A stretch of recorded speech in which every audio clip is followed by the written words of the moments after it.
है दोस्तों, education about mechanical engineering में आपका स्वागत है। तो आज हम लोग देखने वाले हैं फाइनल एचपीडीसी पार्ट्स के नेम के बारे में। ठीक है, हाँ बिल्कुल। एचपीडीसी के कौन कौन से पार्ट्स होते हैं उसके बारे में हम लोग समझने वाले हैं। ठीक है, चलिए देखते हैं कौन कौन से पार्ट्स रहेंगे भाई।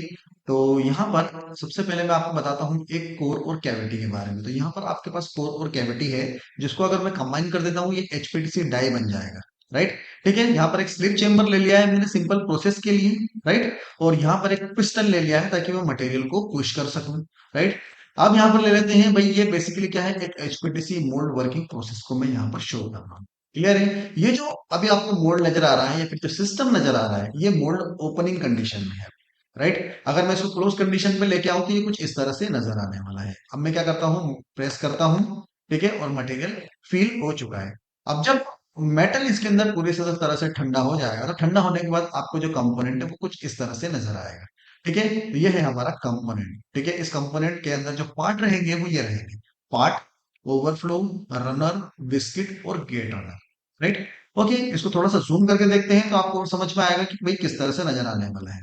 देखो, इसके अंदर जो ये वाला पोर्शन रहेगा वो रहेगा पार्ट। ठीक है, तो पार्ट वाला पोर्शन क्या है, ये हमारा मेन पोर्शन है या फिर हमारा कंपोनेंट है। इसके अंदर किसी भी तरह का डिफेक्ट हम एक्सेप्ट नहीं कर सकते। ठीक है, तो इसके ऊपर सबसे ज्यादा ध्यान देना है। सेकंड चीज क्या है, वो है ओवरफ्लो। ठीक है, तो ओवरफ्लो क्या इंश्योर करता है कि भाई हमारे पार्ट के अंदर मटेरियल की कमी ना हो। तो ओवरफ्लो के अंदर वो चला जाएगा, कोई प्रॉब्लम नहीं आएगी, लेकिन पार्ट के अंदर मटेरियल की कमी नहीं होना चाहिए। तो यहाँ से हम लोग वेंट स्लॉट भी हम लोग दे सकते हैं, दैट्स वाई यहाँ पर ओवरफ्लो का इस्तेमाल करते हैं।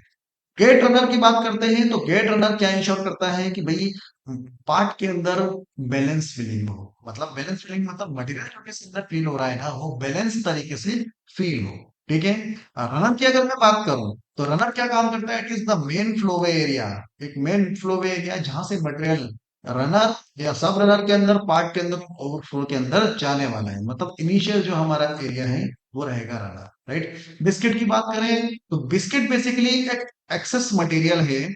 जब हम लोग फॉर एग्जांपल के लिए जब हम लोग पूरी प्रोसेस को करते हैं एचपीडीसी की, तो एचपीडीसी प्रोसेस करने के बाद जो मटेरियल बच गया है ना, वो बिस्किट के फॉर्म में वहां पर रह जाएगा। ठीक है, जो कि चैम्बर में रह जाएगा, तो उसके साथ ही निकलेगा। तो ये कंप्लीट फीड सिस्टम है। क्या बात है। Thank you sir. Thank you for watching, keep learning. अगर आपको वीडियो पसंद आया तो आप चैनल को सब्सक्राइब कर सकते हो, अपने दोस्तों के साथ आप शेयर कर सकते हो। Thank you so much.